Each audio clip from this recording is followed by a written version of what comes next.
This topic is endocrine and reproduction. So, good morning sir. Good morning हो गया। endocrine and reproduction discussion शुरू करते हैं। Okay, so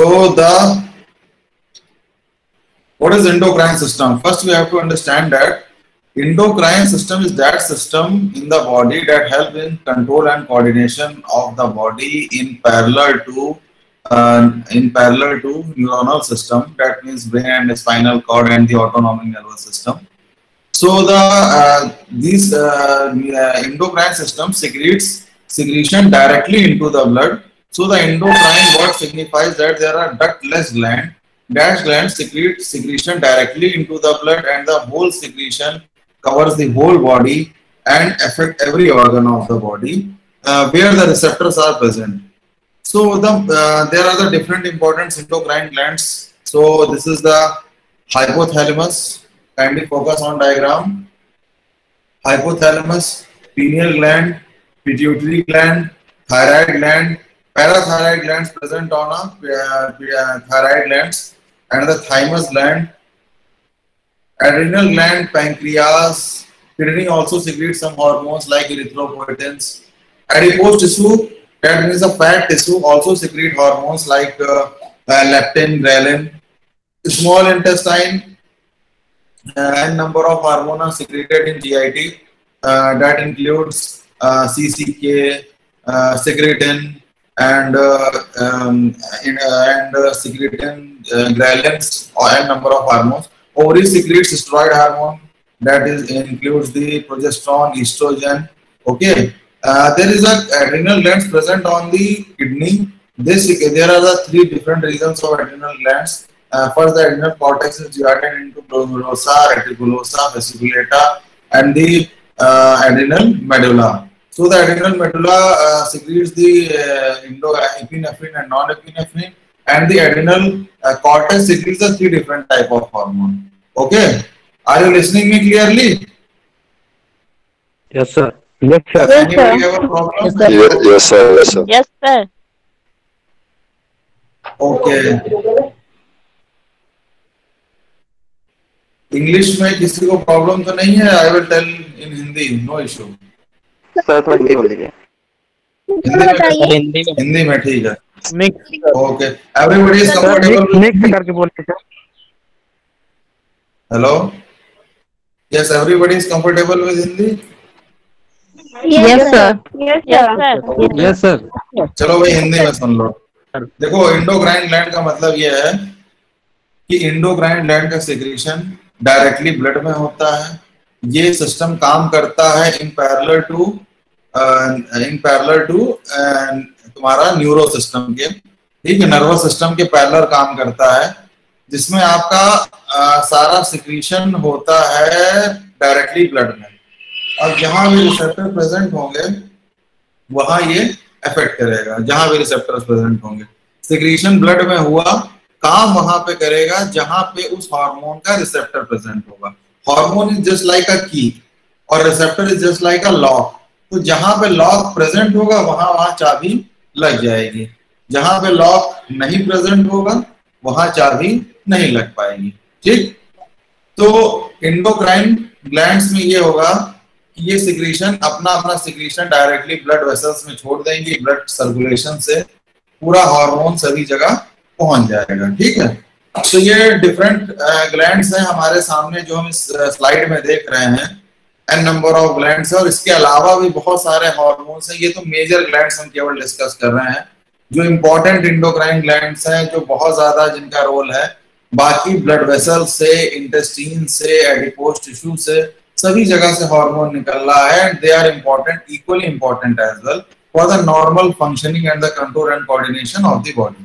okay, सो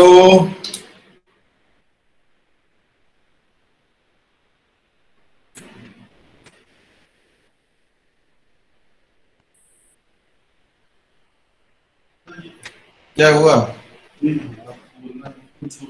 नहीं, slide change नहीं हो रही।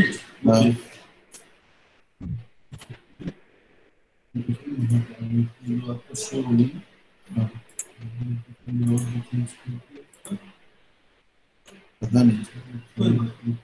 आप बताइए यहाँ क्या प्रेजेंटेशन से ये देखिए। ओके, अभी भी चेंज अच्छा अच्छा ओपन नीचे है ठीक है ठीक ठीक। Okay, so students, yes are you listening? So इसमें ये है Yes, sir. Yes, sir.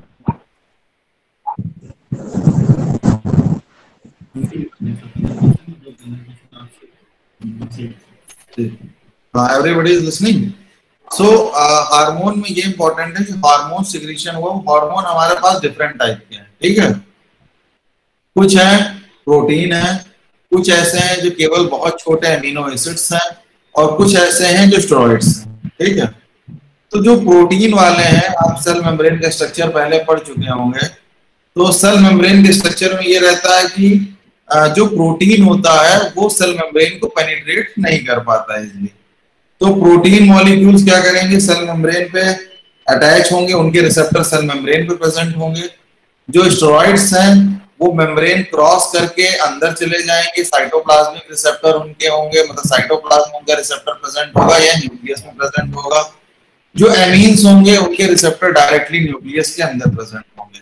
अब एग्जाम्पल कौन कौन से, मोटा मोटा याद रखने के लिए ज्यादा से ज्यादा हार्मोन आपके प्रोटीन है, 90% हार्मोन आर प्रोटीन, ठीक, पेप्टाइड हार्मोन, ठीक। अब स्टेरॉइड कौन कौन से, जैसे ओवरी से निकलने वाला एस्ट्रोजन प्रोजेस्टेरॉन स्टेरॉइड हार्मोन है, आपके टेस्टोस्टेरोन स्टेरॉइड हार्मोन है, कॉर्टिकोस्टेरॉइड्स जो एड्रिनल कॉर्टेक्स से निकलते हैं दे आर स्टेरॉइड हार्मोन। अब एमीन्स कौन से हैं, थायराइड हार्मोन, थायराइड में T3 T4, TSH जो निकलता है ये आपका जो होता है ये TSH जो थायराइड स्टिमुलेटिंग हार्मोन होता है, जो एंटीरियर पिट्यूटरी से निकलता है, ये प्रोटीन होता है। लेकिन थायराइड से जो T3 और T4 निकलता है, ये दोनों के दोनों हार्मोन जो होते हैं ये एमीन्स होते हैं, टायरोसिन एमिनो एसिड से बने हुए होते हैं। सिंगल एमिनो एसिड का आयोडीनेशन हो जाता है, और ये जो टायरोसिन होता है ये एमीन होता है, तो बहुत छोटा साइज होता है, सिंगल एमिनो एसिड है। ये सेल मेम्ब्रेन को पेनिट्रेट करता हुआ, साइटोप्लाज्म को पेनिट्रेट करता हुआ ये डायरेक्टली चला जाता है रिसेप्टर, ये आपके न्यूक्लियस में, और न्यूक्लियस में अटैच होकर के उस मतलब का जैसी आवश्यकता होती है, जहां पे अटैच होता है वैसा डीएनए से आरएनए बनाएगा, आरएनए से वैसी प्रोटीन बनाएगा, और प्रोटीन बनाने के बाद उसका प्रोटीन का फिजियोलॉजिकल इफेक्ट आएगा। जो डायरेक्टली सेल मेम्ब्रेन पे बाउंड कर रहे हैं, जैसे जितने भी प्रोटीन वाले हैं, जितने भी पेप्टाइड हैं, मॉलिक्यूल्स हैं, हार्मोन्स, जैसे जिनकी भी बात करें आप, चाहे इंसुलिन की बात करें, ग्लूकागॉन की बात करें, growth hormone, thyroid stimulating hormone, ACTH corticotropic hormone, जितने भी हार्मोन्स की बात करें जो कि स्टेरॉइड या एमीन नहीं है, तो majority of hormones are peptide hormone. और पेप्टाइड हार्मोन के भी मेजॉरिटी ऑफ हार्मोन्स कैसे काम करते हैं, G protein coupled receptor. G protein coupled receptor का यहाँ पर मैं मैकेनिज्म दिखा रहा हूँ। ये आपकी जो है ये सेल मेम्ब्रेन है, ये देख रहे हैं, ये सेल मेम्ब्रेन है, बाहर एक्स्ट्रा सेलुलर फ्लूइड है, अंदर साइटोप्लाज्म। अब ये रिसेप्टर प्रेजेंट है, रिसेप्टर कौन सा है, जी प्रोटीन कपल्ड रिसेप्टर। ये रिसेप्टर इनएक्टिव है, इससे alpha beta delta units attach हैं, और एक GTP अटैच है, ठीक है, गुआनिसिन डाइफॉस्फेट, ठीक है। अब क्या होगा, जी प्रोटीन से आकर के हार्मोन अटैच हुआ, जब हार्मोन अटैच हुआ तो ये GTP चेंज हो गया GTP में, मतलब एक फॉस्फेट आके अटैच हो गया, ट्राइफॉस्फेट में बदल गया। अल्फा यूनिट लगी रही, बीटा और गामा अलग हो गए, और अलग होने के बाद इन्होंने फर्दर जैसे साइक्लिक AMP, फॉस्फोराइलेज, ऐसे एंजाइम्स को एक्टिवेट किया। इन एंजाइम्स के एक्टिवेशन से वो जो प्रोटीन जो भी सेल में प्रेजेंट थी वो एक्टिव हुई, और उससे फिजियोलॉजिकल इफेक्ट आया। मतलब कोई भी हार्मोन का असर लाने के लिए अल्टीमेटली हमें फिजियोलॉजिकल इफेक्ट लाना होगा। फिजियोलॉजिकल इफेक्ट लाने के लिए प्रोटीन बनानी होगी। प्रोटीन के दो तरीके, या तो पहले से बनाई प्रोटीन को एक्टिव कर लें, या दूसरा तरीका हमारे पास ये है कि हम प्रोटीन नहीं बना लें।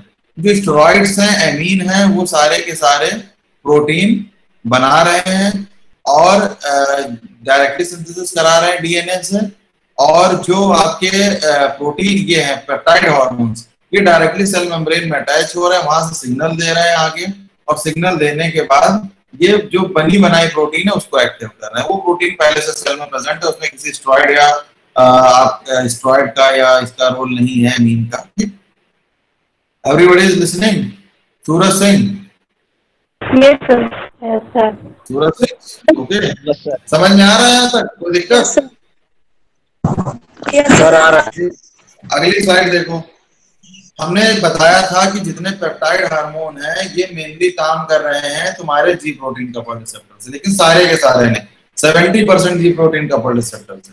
जो नेक्स्ट है तुम्हारा वो एंजाइम लिंक्ड रिसेप्टर है, लेप्टिन रिसेप्टर। इसका मैकेनिज्म थोड़ा सा अलग होता है, लेकिन घूम फिर के बात वही की वही होगी। इसमें क्या होगा, ये जो तुम यहाँ पे देख रहे थे लेप्टिन रिसेप्टर का एग्जाम्पल दे रखा है, ऐसे ही इंसुलिन भी काम करता है। इसमें क्या होगा, यहाँ पर एक प्रोटीन अटैच हुआ, ठीक, प्रोटीन क्या, पेप्टाइड हार्मोन अटैच हुआ, ये बाहर है, ये तुम्हारा सेल है, ये पूरा जो देख रहे हो ये सेल है, ये रिसेप्टर बाहर निकला हुआ है प्रोटीन पकड़ने के लिए। अब यहाँ पर जो प्रोटीन पकड़ा, प्रोटीन मतलब हार्मोन यहाँ पे अटैच हुआ, हार्मोन अटैच होकर के जेनस काइनेज 2 एक्टिवेट हुआ, इससे कुछ एंजाइम्स एक्टिवेट हुए, वो एंजाइम यही होंगे जो फॉस्फोराइलेशन ऑफ प्रोटीन करेंगे, जैसे प्रोटीन काइनेज हो गया, फॉस्फोराइलेशन। और फिर उसके बाद इधर से क्या होगा, STAT3 एक्टिवेट होगा, ये फर्दर जाकर के जीन लेवल पे भी काम करेगा। लेकिन आरएनए बनेगा, आरएनए से क्या बनेगा, प्रोटीन, और प्रोटीन क्या करेगी, फिजियोलॉजिकल इफेक्ट लाएगी। तो ये एक तो आरएनए से प्रोटीन बन गया, फिजियोलॉजिकल इफेक्ट आ गया। दूसरा तरीका क्या है, यहाँ से डायरेक्टली एंजाइम को एक्टिवेट किया और फिजियोलॉजिकल इफेक्ट आ गया, ठीक है। अब समय बहुत कम है और टॉपिक है बहुत बड़ा, तो कुछ चीजें और फिर आगे बढ़ाते हैं। ये अगली स्लाइड आप देख रहे हैं किस तरीके से न्यूक्लियर, ये जो रिसेप्टर्स हैं स्टेरॉइड हार्मोन्स के काम कर रहे हैं, दिखाई दे रही है स्लाइड? अब ये देखिए कौन सा स्टेरॉइड हार्मोन।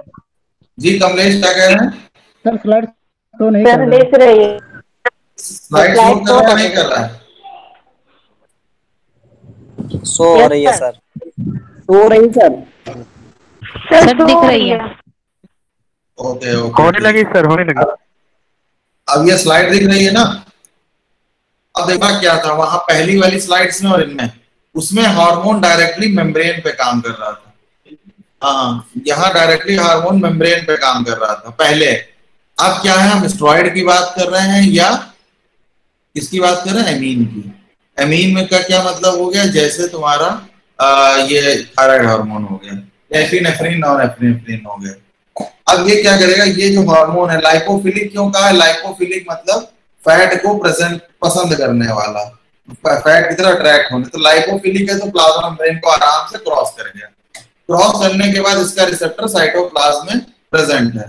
अब साइटोप्लाज्म, पहले उसका रिसेप्टर कहाँ प्रेजेंट था, मेम्ब्रेन पे, इनका कहाँ प्रेजेंट है, सेल साइटोप्लाज्म में। साइटोप्लाज्म से रिसेप्टर से हार्मोन अटैच हुआ, अटैच होकर के ये अंदर गया, ये न्यूक्लियर मेम्ब्रेन है, यहाँ से अंदर गया। अंदर जाने के बाद फिर इसने वही काम किया, डीएनए बनाया। और डीएनए बनाने के बाद क्या किया, जब मतलब का डीएनए बनाया, वो डीएनए जिसकी जरूरत थी उससे एमआरएनए बनाया। एमआरएनए बनाने के बाद डीएनए प्रेजेंट था, उसको एक्टिवेट किया, उससे एमआरएनए बनाया। एमआरएनए से प्रोटीन बनाई। प्रोटीन बनाने के बाद क्या हुआ, वही अल्टीमेटली मतलब कि जब प्रोटीन बनी तो फिजियोलॉजिकल इफेक्ट आया।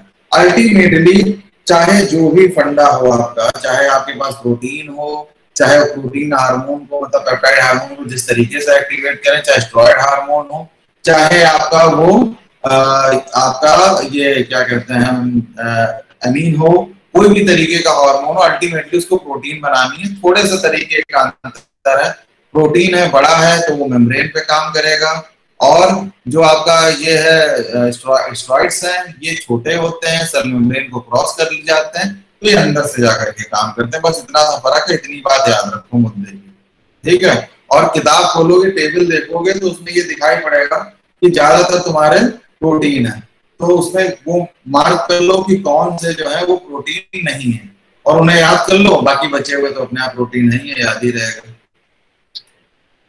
अब ये देख रहे हैं हम एंटीरियर पिट्यूटरी हार्मोन्स को। एंटीरियर पिट्यूटरी से निकलते हैं 6 हार्मोन। सबसे इंपॉर्टेंट कौन सा है, ग्रोथ हार्मोन, ठीक।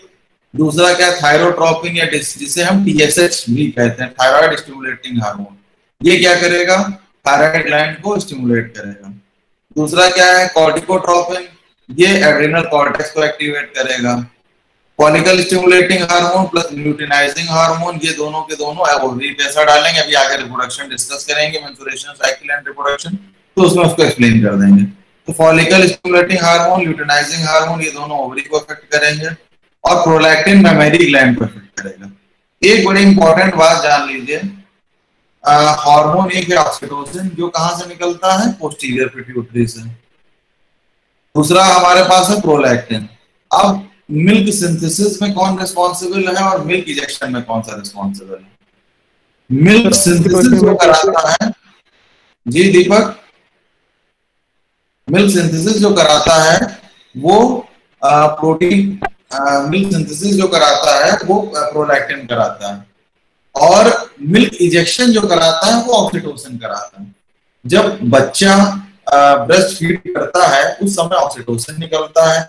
ऑक्सीटोसिन मिल्क को इजेक्ट करा देता है, जो बना हुआ मिल्क है उसको इजेक्ट करा देता है। लेकिन प्रोलैक्टिन क्या करता है, मिल्क की सिंथेसिस कराता है। और ड्यूरिंग प्रेगनेंसी तो एस्ट्रोजन और प्रोजेस्टेरोन के लेवल बढ़े हुए रहते हैं, वो सारे के सारे ब्रेस्ट डेवलपमेंट में, ओवरऑल बॉडी के डेवलपमेंट में, जो प्रेगनेंसी में चेंजेस होते हैं उसमें हेल्प करते हैं। लेकिन प्रोलैक्टिन का काम क्या है, मिल्क बनाना, और ऑक्सीटोसिन का काम क्या है, मिल्क को इजेक्ट कराना। Milk synthesis by prolactin and milk ejection by oxytocin. Oxytocin जो पोस्टीरियर पिट्यूटरी से निकल रहा है उसके और भी काम है, जैसे यूट्राइन कॉन्ट्रैक्शंस कराना। यूट्राइन कॉन्ट्रैक्शन कब होंगे, during the birth, child birth of the baby. Gestation period complete होने के बाद ऑक्सीटोसिन निकलेगा लार्ज क्वांटिटी में, यूट्रस का मूवमेंट कराएगा तेजी के साथ, और उससे बेबी पुल आउट होगा, ठीक है। अब इसमें जो थायरोट्रोप, अब ये जो सारे, आप पिट्यूटरी ग्लैंड को मास्टर ग्लैंड क्यों कहा जाता है, क्योंकि ये सारे के सारे हार्मोन्स को रेगुलेट कर रही, पूरी बॉडी के हार्मोन को रेगुलेट कर रही। आप देख रहे हैं ये, इसका कोई भी हार्मोन, प्रोलैक्टिन को छोड़ दीजिए तो डायरेक्ट एक्शन नहीं कर रहा, वो अलग अलग जाकर के काम कर रहा है। ग्रोथ हार्मोन 10 इफेक्ट डाल रहा है, थायरोट्रोपिन अपना इफेक्ट डाल रहा है, फॉलिकल स्टिमुलेटिंग हार्मोन अपना इफेक्ट डाल रहा है। तो ये जो सारे के सारे इफेक्ट आ रहे हैं इसके, इसका मेन फंडा ये है कि हार्मोन को रेगुलेट कराना, कि इन सारे हार्मोन्स का लेवल ठीक बना रहे। अब ये होता कैसे, ये इस तरीके से होता है कि जैसे एड्रिनल, मान लीजिए थायराइड ग्लैंड से T3 और T4 निकल रहा है। जब T3 और T4 का लेवल कम पड़ेगा, ध्यान से सुनिएगा, जब T3 और T4 का लेवल कम हो जाएगा तब सिग्नल जाएगा इंटीरियर पिट्यूटरी को कि भाई T3 T4 का लेवल कम हो गया। जैसे लेवल कम होगा तुरंत ये निकलेगा, और निकलते ही थायराइड ग्लैंड को सिग्नल देगा और तेजी से T3 T4 फिर से निकलने लगेगा। जब लेवल बढ़ेगा तो इंटीरियर पिट्यूटरी फिर से सेंस करेगी कि अच्छा T3 T4 का लेवल मेंटेन हो गया है, तो वो तुरंत TSH, यही थायरोट्रोपिन जिसको कह रहे हैं, निकालना कम कर देगी। इसका मतलब क्या चलता है, निगेटिव फीडबैक। एक घटा तो पहले वाले को बढ़ा दिया, दूसरा बढ़ा तो पहले वाले को घटा दिया, ठीक, समझ में आई बात। अब यहाँ पे सबसे इंपॉर्टेंट क्या है, growth hormone. Growth hormone overall पूरी बॉडी पे काम कर रहा है, ठीक है, यहाँ तक क्लियर है सबको?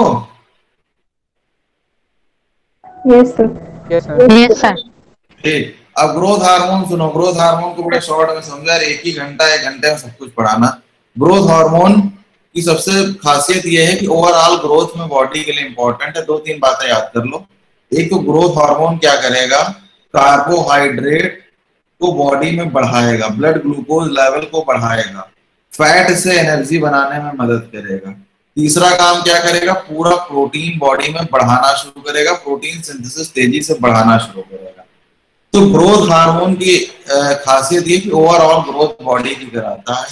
इसके कम हो जाने से प्रॉब्लम भी होती, कम हो गया तब भी प्रॉब्लम, बढ़ गया तब भी प्रॉब्लम, लेकिन ओवरऑल ग्रोथ हार्मोन बहुत जरूरी है। ये खाली बचपने में नहीं जरूरी कि जब तक एडल्ट है ग्रोथ हो रही तब तक जरूरी है। ये जब आप एक एडल्ट हैं तब भी ग्रोथ हार्मोन का लेवल होना चाहिए, क्योंकि जो इंजरीज होती हैं, जो टिश्यू रिपेयर होता है, जो पूरी बॉडी की मेंटेनेंस होती है, वो ग्रोथ हार्मोन की ही वजह से होती है। चाहे वो हड्डी मजबूत करनी हो, चाहे कोई घाव लगा है उसको रिपेयर करना हो, कुछ भी। ग्रोथ हार्मोन का लेवल हमेशा मिडनाइट में 12 बजे के आसपास मैक्सिमम होता है।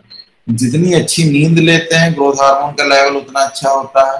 इसीलिए कहा जाता है कि बच्चों को ज्यादा से ज्यादा सोना चाहिए। जो छोटे बच्चे होते हैं, आप बच्चे नहीं, जो 1-2 साल वाले बच्चे होते हैं, उनको लंबा सोना चाहिए। 14 घंटे 15 घंटे की नींद लेनी चाहिए। ग्रोथ हार्मोन की सिंथेसिस अच्छी होगी, अच्छी ग्रोथ होगी। सेकेंड चीज क्या होगी कि ग्रोथ हार्मोन के अलावा इसका मेन रोल ये रहता है कि पूरी बॉडी में जो है रिपेयर कराएगा। तो रात में लेवल इसलिए बढ़ रहा है, स्लीप से बढ़ रहा है। जब ब्लड ग्लूकोज लेवल डाउन हो रहा है, फास्टिंग हो रही है, तब बढ़ रहा है। एक्सरसाइज करने से लेवल बढ़ रहा है। तो इसीलिए कहा जाता है कि जिसको ग्रो करना है, जो छोटे बच्चे हैं, उनके लिए बहुत ज्यादा खाना नहीं खाना है। खाना खाना है, लेकिन जब भूख लगे तब खाना, ओवर ईटिंग नहीं करनी। तो छोटे बच्चों का भूखा रहना भी जरूरी है। थोड़ा सा जब भूख तेज लगे तो वो खाना खाएं भरपेट। उसके साथ एक्सरसाइज करनी भी जरूरी है। और तीसरी चीज जरूरी है कि उनकी स्लीप भी प्रॉपर होनी चाहिए। ठीक, अब ये एक स्लाइड जिसमें हम ये दिखा रहे हैं कि इसमें ग्रोथ हार्मोन का एक्शन क्या है, कॉर्टिकोट्रॉप्स का एक्शन क्या है, थायरोट्रॉप्स का क्या है, गोनाडोट्रॉप्स क्या है, लैक्टोट्रॉप्स।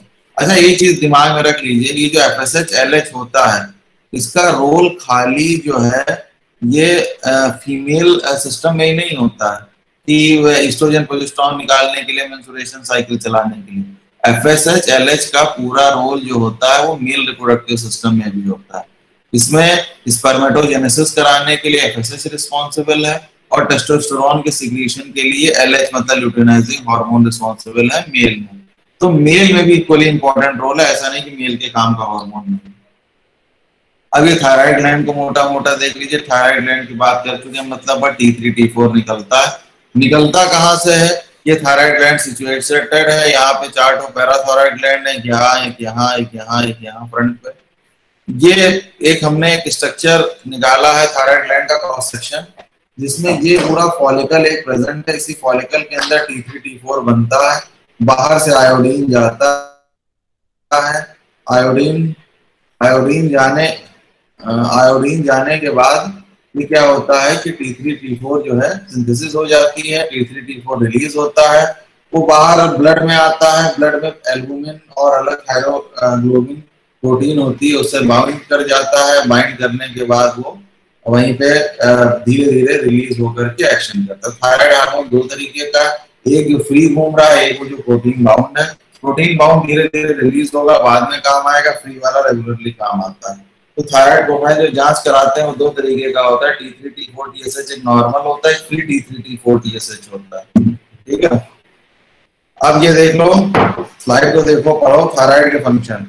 थायराइड हार्मोन पूरी बॉडी में काम करता है। ओवरऑल मेटाबॉलिज्म, जितना growth important, growth hormone important है, वैसे ही थायराइड हार्मोन इंपॉर्टेंट है। अगर एक लाइन में याद करना चाहो तो सिंपल सी बात है, ये मेटाबॉलिज्म बढ़ाता है, सिंपल सी बात। अब उसी से सारी बातें निकल आएंगी। मेटाबॉलिज्म बढ़ा रहा है, बॉडी का BMR बढ़ा रहा है, तो क्या करना पड़ेगा?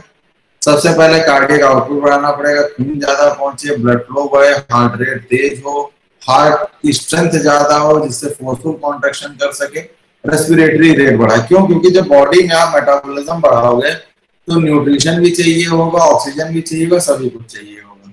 अब ये सेलुलर लेवल पे क्या काम करेगा? माइटोकॉन्ड्रिया बढ़ाएगा। क्यों बढ़ाएगा माइटोकॉन्ड्रिया? आंसर दीजिए आप लोग। एनर्जी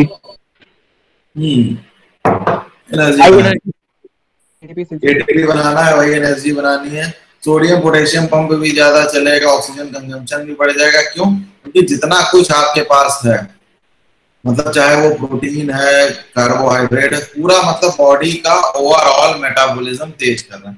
इसीलिए जिसको हाइपरथायराइडिज्म होता है उसका तेजी के साथ वेट रिड्यूस होने लगता है। थायराइड हार्मोन बढ़ गया, उसकी बॉडी गर्म रहेगी, एनर्जी ज्यादा प्रोड्यूस करेगा, वो बॉडी से फैट गायब होने लगेगा।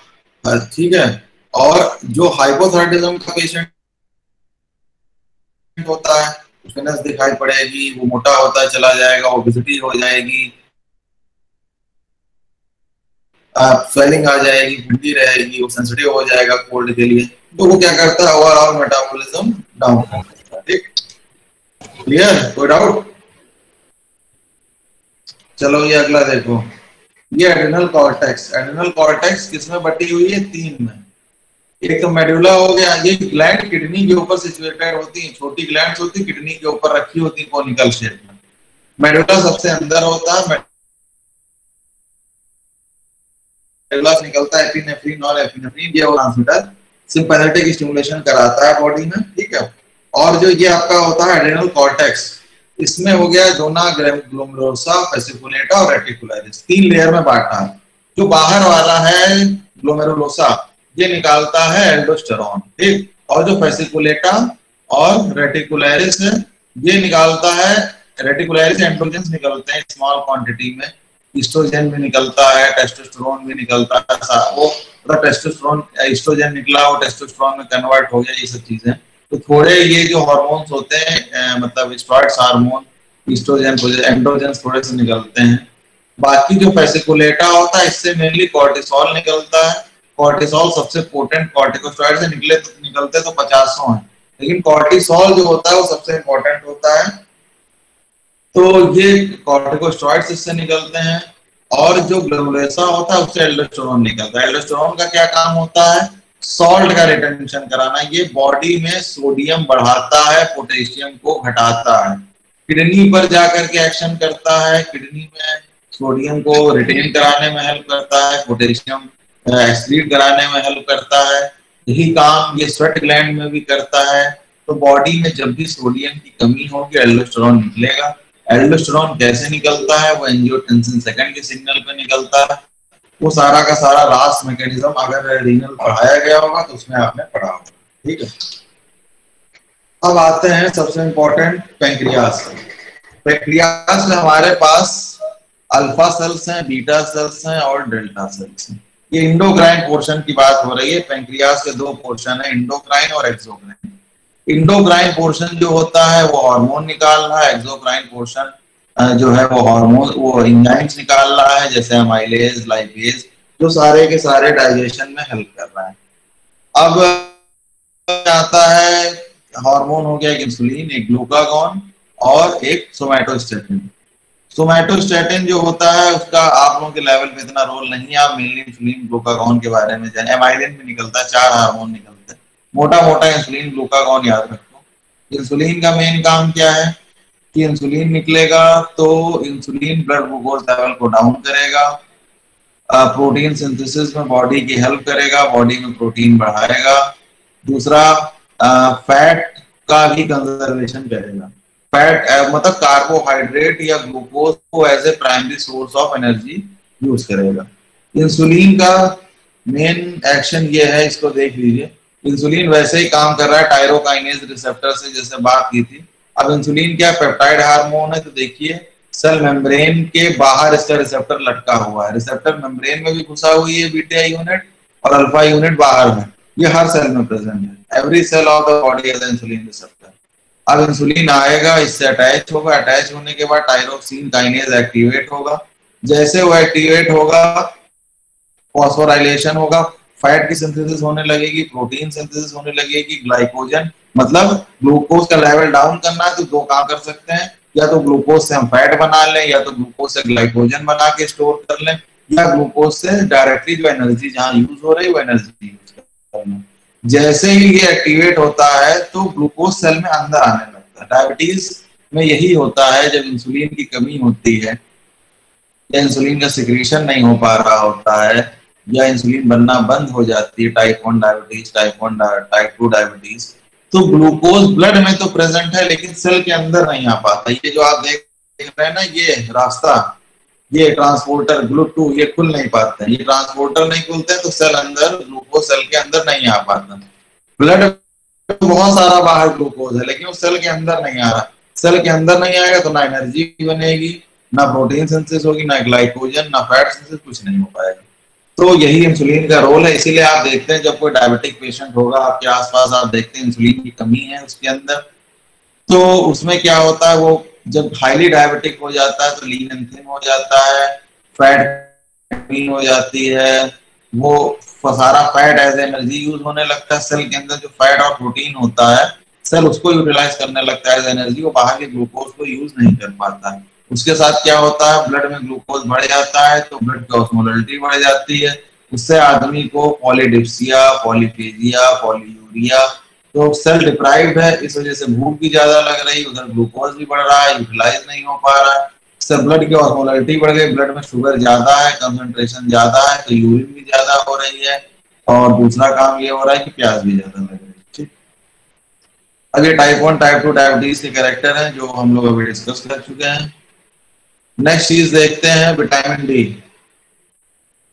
जो कैल्शियम मेटाबॉलिज्म है इसमें 3 हार्मोन्स का रोल है, vitamin D, calcitonin and parathyroid hormone. Vitamin D का काम यह है, दो जगह पर विटामिन डी काम करेगा। पहले तो विटामिन डी स्किन में सिंथेसाइज हुआ, उसके बाद ये किडनी में एक्टिवेट हुआ, एक्टिवेट होने के बाद ये इंटेस्टाइन पे काम करेगा, इंटेस्टाइन में जा करके ये तेजी से कैल्शियम का एब्जॉर्प्शन कराएगा, इंटेस्टाइन में कैल्शियम एब्जॉर्ब हो जाएगा। जब इंटेस्टाइन में कैल्शियम एब्जॉर्ब होगा तो वो ब्लड में पहुंचेगा, मतलब ब्लड का कैल्शियम लेवल बढ़ेगा। फिर विटामिन डी दूसरा एक्शन, जो ऑस्टियोक्लास्ट सेल्स होते हैं, ऑस्टियोब्लास्ट सेल्स होते हैं, ये उन पे भी एक्टिवेट करता है, और तेजी से ये ऑस्टियोब्लास्ट सेल पे काम करके ये तेजी से जो है कराएगा बोन फॉर्मेशन, मतलब बोन को मजबूत करेगा। हड्डियों को मजबूत करने के लिए विटामिन डी की जरूरत है। अब होगा क्या, ब्लड से कैल्शियम हड्डियों में जाने लगेगा, जब हड्डी में जाने लगेगा तो ब्लड का कैल्शियम लेवल डाउन होने लगेगा, तो तेजी के साथ कैल्शियम जाएगा ब्लड में कम। एक तरफ ये इंटेस्टाइन से एब्जॉर्ब करके, मतलब जो आपने डाइट में कैल्शियम ले रखा है उससे तेजी से एब्जॉर्ब भी करेगा, प्लस सेकंड चीज ये करेगा कि तेजी के साथ हड्डियों में भी यूज कराएगा, तो ब्लड लेवल कैल्शियम एक तरफ ब्लड का बढ़ेगा, दूसरी तरफ डाउन होगा। इसी को काउंटर बैलेंस करने के लिए हमारे पास पैराथायराइड हार्मोन है। पैराथायराइड हार्मोन क्या करता है, वो किडनी पे काम करता है और हड्डियों पे काम करता है। वो किडनी से जो यूरिन से कैल्शियम जा रहा है उसको तुरंत रीअब्सॉर्ब कराने लगेगा। दूसरा काम क्या करने लगेगा कि हड्डियों से ऑस्टियोक्लास्ट को यूज करते हुए हड्डी से कैल्शियम, मतलब हड्डी को डिसॉल्व करके बोन रिजॉर्प्शन प्रोसेस कहते हैं, उससे क्या करेगा, कैल्शियम तेजी के साथ आने लगेगा ब्लड में, और प्लस क्या करेगा वो कि रिटेंशन भी कराने लगेगा आपका किडनी में। ओवरऑल क्या होगा, प्लाज्मा का कैल्शियम लेवल बढ़ जाएगा। तो पैराथायराइड कैल्शियम का लेवल ब्लड में बढ़ाएगा।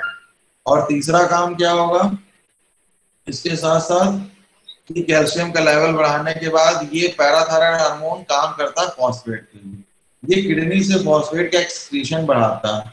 क्यों, क्योंकि हमें एक साथ कैल्शियम और फॉस्फेट का लेवल बढ़ा के नहीं रखना है, क्योंकि एक साथ अगर बढ़ा के रखेंगे तो उससे दिक्कत होगी। एक साथ अगर बढ़ा के रखेंगे कैल्शियम फॉस्फेट का, तो कैल्शियम फॉस्फेट मिलकर के जगह जगह क्रिस्टल बनने लगेगा। तो कैल्शियम का लेवल बढ़ाना है, उसी समय फॉस्फेट का डाउन रखना है, दोनों एक साथ ना बढ़ने पर बैलेंस। समझ गया, क्लियर है यहां तक? बोलो भाई। Yes sir. Yes sir. किसी को कोई कंफ्यूजन, कोई पोर्शन ना समझ में आया हो जहाँ पे दोबारा सुनना चाह रहा हूँ? अब एंडोक्राइन खत्म करके हम लोग रिप्रोडक्टिव पे जा रहे हैं। हाँ बोलिए। बोल रहे हैं कि लेवल बढ़ाने के लिए तो कैल्शियम की गोली खा सकते हैं, और उसके अलावा कोई और कुछ? क्या कह रहे हैं, कैल्शियम की कमी है, कैल्शियम की, देखो बेटा कैल्शियम को ब्लड में बढ़ाने के लिए दो काम बहुत जरूरी है। आप चाहे 1 किलो कैल्शियम खा लीजिए, ब्लड में कैल्शियम नहीं बढ़ेगा, ना हड्डी में जाएगा। उसके लिए सबसे जरूरी चीज होती है विटामिन डी का लेवल मेंटेन करना। यहाँ पे आप देखो डायग्राम में देख रहे हो, यहाँ अगर ये इंटेस्टाइनल एपिथेलियम पे विटामिन डी का एक्टिवेटेड फॉर्म अगर काम ना करे तो इंटेस्टाइन से कैल्शियम अब्सॉर्ब ही नहीं होगा। फिर चाहे आप 1 किलो कैल्शियम खा लीजिए, वो सब फीकल मैटर में निकल जाएगा, वो बिल्कुल काम नहीं आएगा। तो विटामिन डी बहुत जरूरी है कैल्शियम बढ़ाने के लिए। अगर किसी मरीज में कोई समस्या आ गई, जैसे उसकी पैराथायरॉइड ग्लैंड में से ओवर सिक्रीशन हो रहा, पीटीएच बढ़ रहा है, तो पीटीएच को रोकने की जरूरत है, कम करने की जरूरत है। दूसरी चीज ये है कि अगर विटामिन डी का लेवल कम है तो विटामिन डी बढ़ाने से। तो डाइट में हम जो भी खाना रोटीनली खाते हैं उसमें बहुत कैल्शियम होता है। पर डे हम 1000 mg 1 ग्राम कैल्शियम लेते हैं, जिसमें से 900 mg हमारा फीकल मैटर से निकल जाता है। तो हमारे लिए कैल्शियम हमारी डाइट में बहुत है। ऐसे ही मेन मैटर क्या, विटामिन डी की कमी नहीं होनी चाहिए। अब मेल रिप्रोडक्टिव सिस्टम, ये आप स्ट्रक्चर देख रहे हैं, पहले यहाँ से शुरू करते हैं टेस्टिस से, नीचे वाले डायग्राम से। टेस्टिस के अंदर क्या है कि सेमिनिफेरस ट्यूब्यूल्स हैं। इन्हीं सेमिनिफेरस ट्यूब्यूल्स के अंदर सर्टोरी सेल्स हैं जो स्पर्म फॉर्मेशन के लिए स्पर्म को नरिशमेंट दे रहे हैं। और उसके साथ ही साथ क्या है सर्टोरी सेल के साथ कि आसपास लेडिक सेल पड़े हुए हैं, जो लेडिक सेल हैं बाहर, वो सारे के सारे टेस्टोस्टेरोन बना रहे हैं। एफएसएच और एलएच आकर के काम कर रहा है, एफएसएच आकर के सर्टोरी सेल पे काम कर रहा है, ये बना रहा है स्पर्म, और स्पर्म सिंथेसिस करा रहा है, स्पर्मेटोजेनेसिस करा रहा है। और जो आपके ये सेल्स हैं सर्टोरी सेल्स के अलावा जो ये लेडिक सेल्स हैं, इनसे टेस्टोस्टेरोन निकल रहा है। अब क्या होगा, स्पर्म यहाँ पे मतलब बना, स्पर्मेटो जो तैयार हुआ, वो तैयार होकर के इपिडिडाइमिस में आएगा। इपिडिडाइमिस में उसकी मैच्योरिटी होगी, थोड़ा उसका हेड टेल प्रॉपर तैयार होगा, वो प्रिपेयर होगा, फंक्शनल हो जाएगा जो सेल तैयार हुआ था। फिर उसके बाद एपिडिडाइमिस से निकल के वास डिफरेंस में आएगा। यहाँ पर आप देख सकते हैं क्या हुआ बेटा, किसी को दिक्कत?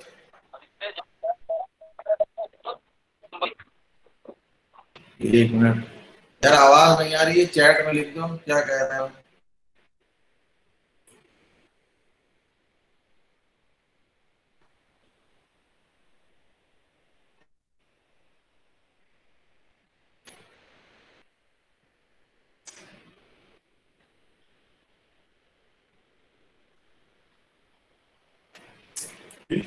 ये बच्चों, पता नहीं बच्चों की आवाज तो क्लियर नहीं है, उसकी बनी। अच्छा ये पता नहीं, मुझे मेरे सिस्टम पे नहीं है। अरे क्या कंफ्यूजन था, आप लोग कुछ कह रहे थे?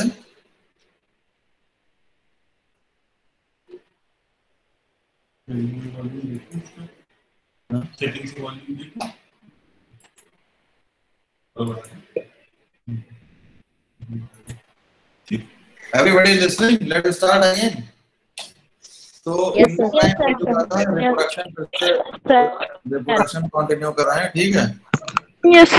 तो ये क्या हुआ कि सेमिनिफेरस ट्यूब्यूल ये वास डिफरेंस में बन गया, मतलब सेमिनिफेरस ट्यूब्यूल में सिंथेसिस हो गई, उसके बाद एपिडिडाइमिस में पहुंचा, वहां मैच्योर हुआ, मैच्योर होने के बाद ये वास डिफरेंस में पहुंचा। वास डिफरेंस सब इस डायग्राम में ट्रैक करने की कोशिश करी, वास डिफरेंस सीधा ही आया, यहाँ से देखिए निकला, ये वास डिफरेंस से आ रहा है और आते आते यूरिन ब्लैडर के बगल से घूमते हुए यूरेथ्रा से जाकर के मिल गया इजैकुलेटरी डक्ट से। यहीं पर सेमाइनल वेसिकल, ये ग्लैंड प्रेजेंट है जो अच्छा खासा सीमेन सिक्रीट होता है, जो सीमेन निकलता है at the time of ejaculation. वो सीमेन में केवल यही सेमिनिफेरस ट्यूब्यूल का सिक्रीशन नहीं होता, अच्छा खासा सिक्रीशन 60% ही सेमाइनल वेसिकल का भी होता है। प्रोस्टेट ग्लैंड जो आगे मिली यहाँ पर, प्रोस्टेट ग्लैंड का भी होता है, और बाकी जो सेमिनिफेरस ट्यूब्यूल से निकला है वो भी है। सबके अपने अलग अलग रोल होते हैं, कुछ स्पर्म को नरिशमेंट देने के लिए, कुछ उनकी मोटिलिटी को कंट्रोल करने के लिए, ये सारी चीजें होती हैं और इन सारी चीजों का असर आता है। ये सारी इंपॉर्टेंट है, ठीक है? अब ये क्या होगा, at the time of ejaculation ये रिलीज होगा। During copulation sexual intercourse parasympathetic system activate होगा, दैट्स कॉज इरेक्शन। इरेक्शन होने के बाद सेक्सुअल इंटरकोर्स होगा और at the time of ejaculation sympathetic para system activate होगा और सीमेन रिलीज होगा। अब सीमेन रिलीज होने के बाद ये सीमेन रिलीज होने के बाद हम पहुंचे नेक्स्ट स्लाइड पे। पहले तो ये देख लो एक बार, मेल का पूरा समझ लो। क्या हुआ कि मेल में मेल फर्टाइल रहता है एट द मतलब एज ऑफ 80-90 रह सकता है। धीरे धीरे फर्टिलिटी और स्पर्म की क्वांटिटी कम हो जाती है आफ्टर 50 इयर्स, लेकिन टेस्टोस्टेरोन सिंथेसिस मतलब मेल में मेनोपॉज जैसा कुछ नहीं है, मेल फर्टाइल रहता है। और ये क्या होगा कि ये जो स्पर्मेटोगोनिया प्राइमोर्डियल जर्म सेल हैं, ये के सारे टेस्टिस में प्यूबर्टी आने तक डोरमेंट पड़े रहते हैं। फिर ये एक्टिवेट होते हैं, एक्टिवेट होने के बाद जहाँ पे सिंथेसिस चालू होती है, पहले प्राइमरी स्पर्मेटोसाइट बनेगा, एक पहला माइटोटिक डिवीजन होगा, उसके बाद मियोटिक डिवीजन होगा। मियोटिक डिवीजन किसलिए, क्रोमोसोम नंबर आधा करना है। सेकेंडरी स्पर्मेटोसाइट्स बने और फिर उसके बाद ये अलग अलग होकर के स्पर्मेटिड्स बन गए। ये जो स्पर्मेटिड्स हैं ये बस सेलुलर हैं, ये किसी काम के नहीं है। अगर स्पर्मेटिड्स भी छोड़े जाए तो फर्टिलाइजेशन की कैपेबल नहीं है। तो क्या किया जाता है, 21 डेज लगता है एपिडिडाइमिस में। जहाँ एपिडिडाइमिस की हमने पहले बात की थी, सेमिफेरस ट्यूब्यूल से निकलने के बाद ये मैच्योर स्पर्म तैयार होता है। और ये मैच्योर स्पर्म अल्टीमेटली, अब आप ये देखिए, ये मैच्योर स्पर्म है, ये एक्रोसोम है ऊपर। इसमें क्या है कि सारा का सारा एंजाइम भरा हुआ है जो पेनिट्रेशन में हेल्प करेगा ओवा तक पहुंचने में। जो ओवा के आसपास ग्रेनुलोसा सेल्स होती हैं उनको तोड़ते हुए अंदर पहुंचने के लिए। अंदर इसके अंदर न्यूक्लियस प्रेजेंट होता है, नेक होता है यहाँ पे माइटोकॉन्ड्रिया, लेकिन ये सब काम खाली वहां फैलोपियन ट्यूब तक पहुंचाने के लिए है। बाकी मेन बस मेल वाला स्पर्म का ये जो न्यूक्लियस है, अंदर न्यूक्लियस प्रेजेंट है, वो जाकर के ओवा से फ्यूज करेगा। बाकी सारी चीजें वहां तक पहुंचाने के लिए सबका सब ट्रांसपोर्टर, फ्लैजिला मूवमेंट कराने के लिए सारी चीजें। अब मेल में स्पर्म के टेस्टोस्टेरोन का लेवल देख लीजिए। फीटल लाइफ में सेकंड ट्राइमेस्टर जब बच्चा माँ के पेट में होता है, तीसरे से छठे महीने में तेजी से बढ़ता है, फिर कम होता है। फिर एक बार जब उसका फर्स्ट मंथ ऑफ लाइफ होता है, 1 महीने का बच्चा और तेजी से बढ़ता है। फिर उसके बाद 12-13 साल की उम्र तक बिल्कुल नीचे के लेवल पर रहता है, 0 लेवल पर रहता है। मेल और फीमेल में कोई अंतर नहीं है बच्चे में, उसके अंदर भी टेस्टोस्टेरोन लेवल बिल्कुल डाउन है। फिर उसके बाद धीरे धीरे तेजी के साथ ये लेवल बढ़ना शुरू करता है, एडल्ट पे पीक पे रहता है। और लगभग ये जो है स्पर्म, ये नीली वाली लाइन स्पर्म प्रोडक्शन दिखा रही है और रेड वाली लाइन टेस्टोस्टेरोन दिखा रही है। तो टेस्टोस्टेरोन थोड़ा सा गिरना शुरू होता है एट द एज ऑफ 45 के बाद, और फिर उसके बाद धीरे धीरे 60-70 के बाद स्पर्म प्रोडक्शन गिरना भी कम हो जाता है। और टेस्टोस्टेरोन का काम खाली इतना ही नहीं है कि वो बॉडी में जो है खाली मेंटेन रखे स्पर्म और ओवा, स्पर्म बनाने का काम नहीं। टेस्टोस्टेरोन का काम ओवरऑल मेल की ग्रोथ के लिए भी है। मेल उसी से मैस्कुलाइन बनता है, उसी से सेकेंडरी सेक्सुअल कैरेक्टर्स आते हैं, जैसे कि बियर्ड, जैसे कि वॉइस भारी हो जाना, तीसरी चीज प्यूबिक हेयर्स वगैरह, जो एक्स्ट्रा जेनाइटियल पार्ट है, एक्सटर्नल जेनाइटेलिया है, उसकी ग्रोथ। तो ये सारी की सारी चीजों में टेस्टोस्टेरोन का रोल है। यहाँ तक कि हीमोग्लोबिन भी उसी से बढ़ा हुआ रहता है। आप क्यों कम होता है मेल के कंपैरिजन में, तो उसमें बच्चे अक्सर आंसर दे देते हैं कि सर फीमेल में तो मेंस्ट्रुएशन साइकिल होती है, ब्लड लॉस होता है। ऐसा नहीं है, मेल में टेस्टोस्टेरोन का लेवल हाई होता है, इसी वजह से हीमोग्लोबिन लेवल अप होता है। आगे आप देखते हैं, एक डायग्राम है, थोड़ा सा कॉम्प्लिकेटेड है। ये मेन चीज मुद्दे की बात इसमें ये याद रखिए, इसमें मुद्दे की बात ये है कि हाइपोथैलेमस से T3 T4 हाइपोथैलेमस से निकल रहा है GnRH। GnRH निकलने के बाद तेजी के साथ जो है या निकला एंटीरियर पिट्यूटरी जो पहले डिस्कस कर चुके हैं, वो टेस्टोस्टेरोन और स्पर्म से क्या हो रहा है डायग्राम में देखो, LH निकल रहा है एंटीरियर पिट्यूटरी से, टेस्टोस्टेरोन को सिग्नल दे रहा है, FSH निकल रहा है, स्पर्मेटोजेनेसिस करा रहा है। अब अगला फीमेल रिप्रोडक्टिव, अरे 9:50 को वाइंड अप कर देना है क्या? जी। अच्छा चलो बेटा, 6 मिनट है, जल्दी तेजी के साथ। इस पर ये अब आ गए फीमेल रिप्रोडक्टिव सिस्टम पे। ये हो गया यूट्रस, ये हो गया फैलोपियन, ये हो गया फैलोपियन ट्यूब, ये हो गया फैलोपियन ट्यूब। और इसके बाद फैलोपियन ट्यूब, और यहाँ पे फैलोपियन ट्यूब के 3 पार्ट है, फिम्ब्रिया है, एम्पुला है, स्थमस है, और ये यूट्रस से कनेक्टेड है। स्पर्म यहाँ से एंटर करेगा, एंटर करने के बाद यहाँ तक पहुंचेगा। कर्सर को देखते रहिए, एरो को, यहाँ तक पहुंचा। यहाँ पहुंचने के बाद यहीं पे एम्पुला और स्थमस का जो जंक्शन होगा, यहाँ पर फर्टिलाइजेशन होगा। फर्टिलाइजेशन होने के बाद ब्लास्टोसिस्ट बनेगा। 3 से 6 दिन बाद ब्लास्टोसिस्ट प्रोजेस्टेरॉन लेवल, जब यहाँ से प्रोजेस्टेरॉन सिक्रीट होगा तो निकल के बाहर आएगा, इम्प्लांटेशन होगा, प्रेगनेंसी आगे कंटिन्यू होगी। फीमेल में इंपॉर्टेंट बात क्या है, फीमेल में at the time of birth जो होते हैं वो अराउंड 3 लाख ये 1 to 2 मिलियन प्रेजेंट होते हैं, मतलब 20 से 30 लाख। और ये आखिरी में एट द प्यूबर्टी जो होते हैं वो केवल, पहले तो 10 to 20 million present, at the birth 1 to 2 million present होते हैं। प्यूबर्टी तक आते आते 1 to ये कुछ लैक्स में रह जाते हैं, मतलब अराउंड 3 लाख के आसपास। 3 लाख के आसपास एक फीमेल अपनी लाइफ में 400 बार नियर अबाउट ओवुलेट करती है, लेकिन हर बार एक ही ओवा निकलता है एक ओवरी से, दूसरी ओवरी अगले महीने निकालेगी। अब एक ओवा निकलता है लेकिन उसमें 400 से 500 ओवम खराब होते हैं। होते क्या है, सारा का सारा प्रोसेस होता है, प्रोसेस होने में सिलेक्टिव जो सबसे बेहतरीन होता है वही छाटा जाता है, बॉडी अपने आप सेलेक्ट करती, बाकी सारे के सारे डिजेनरेट हो जाते हैं। तो 500-600 से लेकर के 1000 हर महीने खराब हो जाते हैं, एक काम का निकलता। और जैसे ये जब ये धीरे धीरे खत्म हो जाते हैं, ये जो at the time of 3 lakh बच्चे प्यूबर्टी के, ये जब 3 लाख से गिर करके नंबर बहुत कम रह जाता है, तब अल्टीमेटली क्या होता है, मेनोपॉज हो जाता है। ये एस्ट्रोजन प्रोजेस्टेरॉन का लेवल है मेंस्ट्रुएशन साइकिल में, ये मेंस्ट्रुएशन का टाइम है। यहाँ पर एस्ट्रोजन प्रोजेस्टेरॉन बिल्कुल लो, एफएसएच जैसे एलएच बढ़ा, एफएसएच बढ़ने की वजह से एस्ट्रोजन तेजी से बढ़ना शुरू हुआ, निकलना शुरू हुआ, और फिर उसके बाद धीरे धीरे एस्ट्रोजन बढ़ने से तेजी के साथ एलएच सर्ज आई। एलएच सर्ज जैसे ही वैसे ओवुलेशन हुआ, मतलब ओवा रिलीज हुआ। ओवा रिलीज होने के बाद ये बच्चे विजिबल हैं, उनको देखना जरा, ये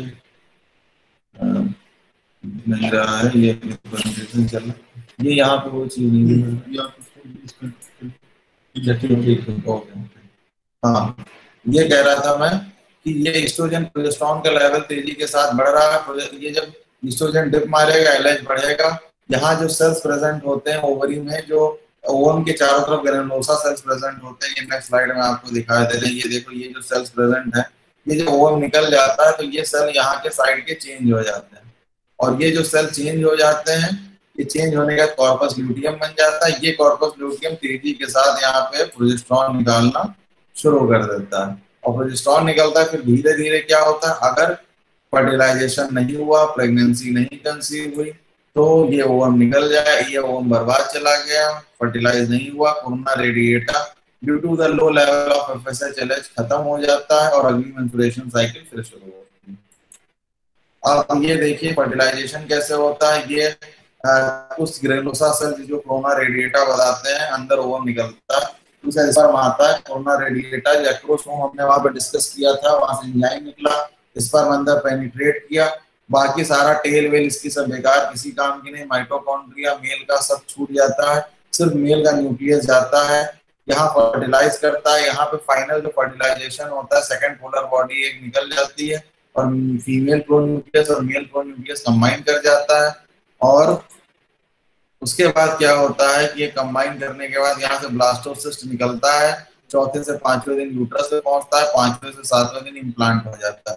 इम्प्लांट होने के बाद ये कैविटी जुड़ जाती है, और फिर उसके बाद ये एससीजी हार्मोन तेजी से निकलना शुरू होता है, प्रोजेस्टेरॉन एस्ट्रोजन का लेवल बढ़ता है। प्रेगनेंसी में सारे चेंजेस होते हैं, बहुत सारे प्रेगनेंसी में फिजियोलॉजिकल चेंजेस होते हैं, जैसे कार्डियक आउटपुट बढ़ना, ब्रेस्ट डेवलपमेंट को बढ़ाना, मिल्क सिंथेसिस की तैयारी करना, पेल्विक की मसल्स को रिलैक्स करना, और बहुत सारे चेंजेस होते हैं, वेट गेन का और रेस्पिरेटरी रेट बढ़ाना, ये सारी की सारी चीजें होती हैं, और इनसे रिजल्ट आता है। ठीक है, तो खैर यही डिस्कशन था। किसी को कोई प्रॉब्लम?